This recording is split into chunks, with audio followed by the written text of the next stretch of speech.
po sa ating parokya, sa lahat ng kawan, sa lahat ng families, na tayo ay more and more magiging aktibo sa paglilingkod sa Panginoon. Na hindi po mahati ang simbahan sa mga simbalang at sa mga lingkod. Dahil mula sa kaibuturan ng puso ni Jesus, hindi nakahati yung dalawa.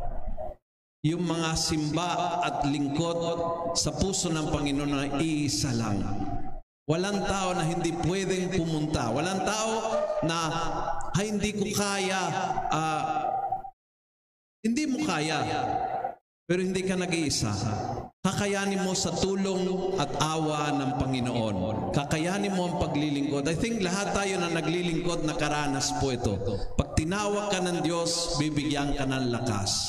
Tinawag at sinugong ay iisang kabuluhan.